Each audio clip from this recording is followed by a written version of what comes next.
जैसे केंद्र सरकार ने क्या कि किसानों के जो कानून बनाए थे, बिल पास किए थे, उनमें भी अजय चौटाला का ये बयान आया था कि कानून वापिस नहीं हुआ करते, ऐसा संविधान में कभी नहीं हुआ कोई भी कानून वापिस हो। आपके सामने है वो तीनों कानून वापिस हुए ना हुए। और देखिए हमारे माननीय प्रधानमंत्री जी ने पूरे देश की जनता से, किसानों से माफी मांगी। इनका कहने का कोई मैं महत्व नहीं समझता, इनके पता नहीं दिल और दिमाग में क्या घूम रहा है। ये एक बीजेपी की कठपुतली बन के रह गए और बीजेपी के पक्ष खिलाफ लोगों ने जो इनको बनाया था, बीजेपी के खिलाफ जो लोगों ने वोट दिया था कि जमुना पार करेंगे, हम इनको बाहर करेंगे, आज उनको नारा लगा था ब्याह खट्टर का फोटो मोदी की। मतलब आज देखिए दुष्यंत चौटाला उसी गोदी में बैठकर लोगों को दिखा दिया कि मैं एक इसी का कठपुतली हूँ और इसी का मैं एक पार्ट। एक बात और दिलबाग जी सुनना, आप जो कांग्रेस पार्टी में रहे हो, कि जो कांग्रेस पार्टी है इसमें फूट ज्यादा है, कि जो आपस में एक भाईचारा नहीं है, इसके बारे में आपकी ऐसा कुछ नहीं है। ये सिर्फ विपक्ष का या सत्ताधारी पार्टी बीजेपी है या जेजेपी है, ये सिर्फ भ्रम उनकी तरफ से फैलाया जा रहा है। हमारे नेताओं से आप बात करिए, कोई भी फूट की तो बात दूर, कोई भी मुंह से आपको ये शब्द नहीं निकलेगा, किसी की एक आलोचना नहीं कर सकते। तो कहना है कि भाई अगर किसी एक को टिकट मिलती है तो इनमें फूट पैदा होती है, क्या इस प्रकार की? कोई फूट नहीं। पार्टी जिसको भी नॉमिनेट करेगी, जिसको भी टिकट देगी, सब कार्यकर्ता एकजुट होकर और उसको जिताने का मन बनाएंगे, उसको इतना बहुमत से जिताएंगे। वैसे उचाना की जनता का अलग से रुझान है, उचाना जनता का पहले भी रहा है और अब की बार तो उचाना की जनता पूरे हरियाणा से एक अलग से ऐसा मूड बना चुकी है कि हमने जो ये पुराने हैं राजघराने हैं, चाहे वो दुष्यंत चौटाला परिवार हो और चाहे वो वीरेंद्र सिंह डूमर का परिवार हो, इनको भगा करके और कांग्रेस का उम्मीदवार को हमने यहाँ से जिताना है और पूरा प्रदेश में रिकॉर्ड कायम करना है। चैनल देखना है सभी दर्शकों ने, अशोक मोर्गी राव नाम, फिलहाल इस टाइम मौजूद है उचाना में। और आप सभी को पता है जो आज कर्नाटक में जो रिजल्ट आया है उसमें कांग्रेस पार्टी बहुत ही ज्यादा बहुमत से उसकी जीत हुई है और उसको लेकर आज हमारे साथ है समाज सेवी दिलबाग संडेल जी, हम उनसे बात करेंगे। नमस्कार जी। जी नमस्ते जी। जो आज कर्नाटक में कांग्रेस पार्टी की जीत हुई इसको लेकर क्या कहना?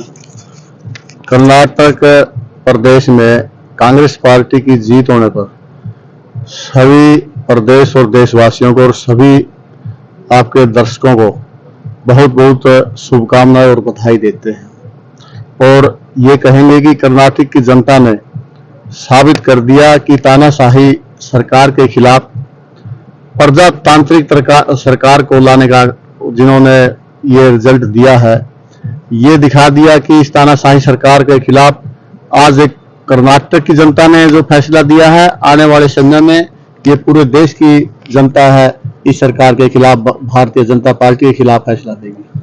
आपने हरियाणा में क्या किसका रुझान दिख रहा है आज के दिन?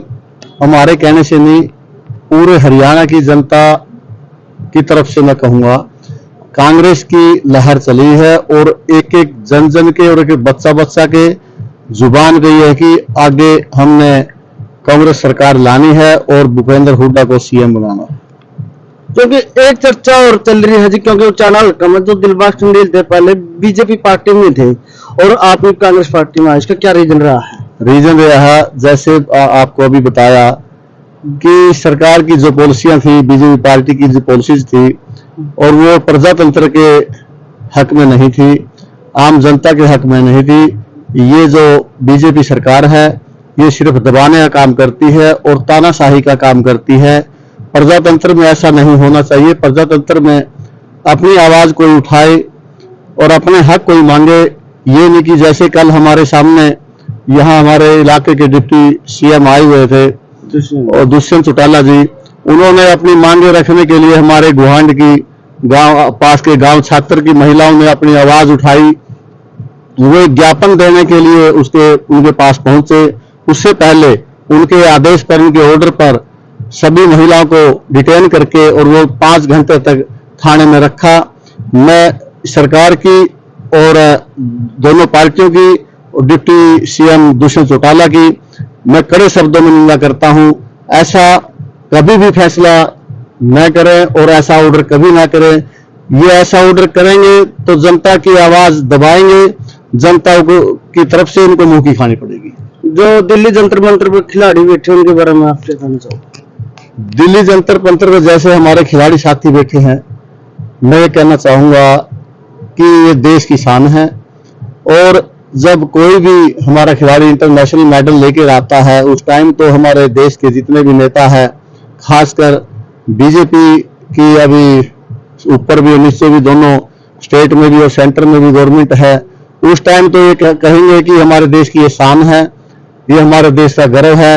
और कभी कोई फोटो खिंचवाएगा, कभी कोई ऐड देगा, और ये पब्लिक आम पब्लिक को ये भी कहने की बात करेंगे कि आज हमारे हरियाणा प्रदेश से पूरे प्रदेश में इतने मेडल लेकर हमारे खिलाड़ी हैं, और आज उनकी कोई न सुनने को तैयार है, बल्कि उल्टा उनको दबाने का काम जो कर रहे हैं।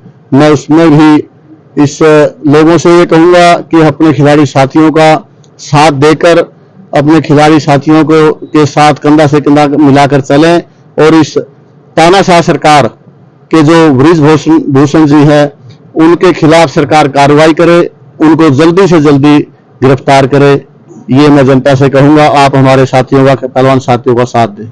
जो आपको बता देंगे, जो दुष्यंत चौटाला के पिताजी हैं अजय चौटाला, उसका बयान आया था जो खिलाड़ियों को लेकर मीडिया वालों ने बयान करा था जो खिलाड़ी हैं वो दिल्ली जंतर मंतर बैठे हैं, और अजय चौटाला का बयान था कि जो उस पर प्रशासन ने कार्रवाई कर रखी है, जो आगे चली हुई है। लेकिन अजय चौटाला बयान आया था कि भाई उस पर कार्रवाई चले, जो पत्रकार है जो खिलाड़ी है उनकी मांग है कि ब्रिजभूषण गिरफ्तार किया जाए।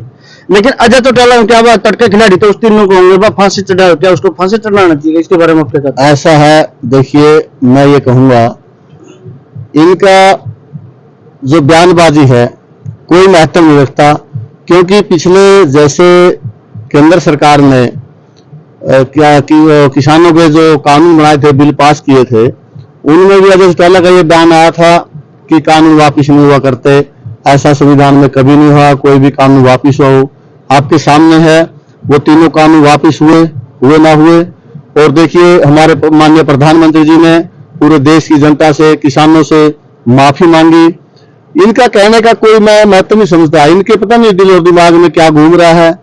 ये एक बीजेपी की कठपुतली बन के रह गए, और बीजेपी के पक्ष खिलाफ लोगों ने जो इनको बनाया था, बीजेपी के खिलाफ जो लोगों ने वोट दिया था कि जमुना पार करेंगे, हम इनको बाहर करेंगे, आज उनको नारा लगा था ब्याह खट्टर का फोटो मोदी की, मतलब आज देखिए दुष्यंत चौटाला उसी गोदी में बैठकर लोगों को दिखा दिया कि मैं एक इसी का कठपुतली हूं और इसी का मैं एक पार्ट हूं। लेकिन जी एक बात और दिलबाग जी सुनना है, आप जो कांग्रेस पार्टी में रहे हो, कि जो कांग्रेस पार्टी है इसमें फूट ज्यादा है, कि जो आपस में एक भाईचारा नहीं है, इसके बारे में आपके ऐसा कुछ नहीं है।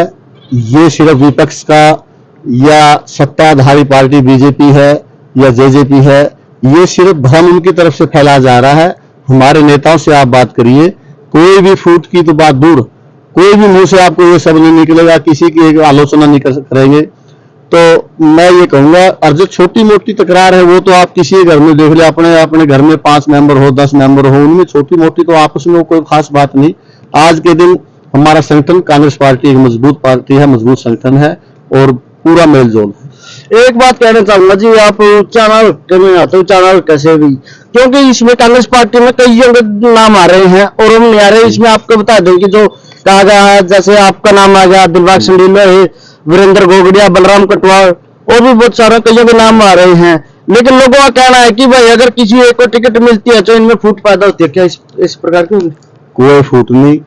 पार्टी जिसको भी नॉमिनेट करेगी, जिसको भी टिकट देगी, सब कार्यकर्ता एकजुट होकर और उसको जिताने का मन बनाएंगे, उसको इतना बहुमत से जिताएंगे। वैसे उचाना की जनता का अलग से रुझान है, उचाना जनता का पहले भी रहा है और अब की बार तो उचाना की जनता पूरे हरियाणा से एक अलग से ऐसा मूड बना चुकी है कि हमने जो ये पुराने हैं राजघराने हैं, चाहे वो दुष्यंत चौटाला परिवार हो और चाहे वो वीरेंद्र सिंह डूमर का परिवार हो, इनको भगा करके और कांग्रेस का उम्मीदवार को हमने यहाँ से जिताना है और पूरा प्रदेश में रिकॉर्ड कायम करना है।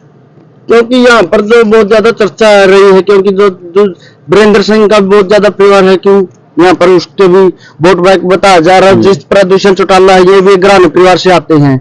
अगर इनके बीच में अगर एक आम आदमी खड़ा हो, बोले बहुत जीत पाना मुश्किल है, क्या लगा आपने? देखिए, ये नहीं चाहते, चाहे चौधरी वीरेंद्र सिंह हो। मैं एक बार की बात बता रहा हूँ, पिछले बार मैं भी उनके पास चला गया और मैं भी सोचा था इलेक्शन लड़ने की। जाके उनसे पूछा, बैठे कि जो साहब आप हमारे कार्यक्रम में ऊपर नहीं आए, आगे नहीं आए, क्योंकि अपने सीएम साहब आए थे। चौधरी साहब का एक ही बयान था कि मैं किसी को आगे बढ़ता देखकर, यानी कि उन्होंने उस पर कमेंट दिया कि ज्यादा पैसे वाले को मैं खुश नहीं हूं। मैंने चौधरी साहब को एक ही बात कही थी, चौधरी साहब हम तो आपके पैसे में नहीं हो, ना हमारे को पास कोई ज्यादा पैसा है, हम तो एक सामान्य परिवार से, और आज एक रोटी रोजी इतना ही हुआ है कि हमारा बस गुजारा बढ़िया है और हमें सब्र है। वो कि मैं देख के खुश नहीं हूं, कहने का मतलब कि वो किसी को देख के खुश नहीं है, चाहे वो चौटाला परिवार हो। इनका एक अदला बदला खेल है, दोनों परिवार। ये इनका बैठ के बात क्या होती है, ये बात होती है कि कहां जाएगी जनता। आपस में ये कहते हैं कि जाएगी कहां, अब की बार इसका, अगली बार मेरी। हम दोनों के बीच में इन्होंने खेल बना रखा है।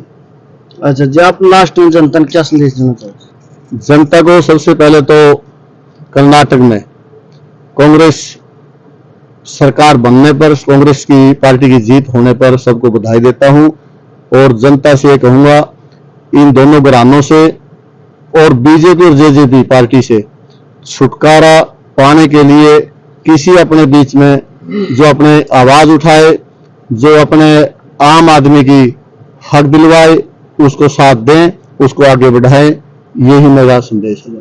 चलो भाई, आपने दिलबाग सिंह जी के विचार सुने, और आपको बता देंगे एक बहुत बड़े कि समाज सेवी है भाई, बहुत ही जो उचानल का या और भी बहुत जगह बहुत से समाज सेवी काम करे हुए हैं। और आपकी बात क्या राय, सभ्य कमेंट के जरिए अपनी प्रतिक्रिया जरूर दे। तब तक के लिए वंदे मातरम, जय हिंद, जय जवान, जय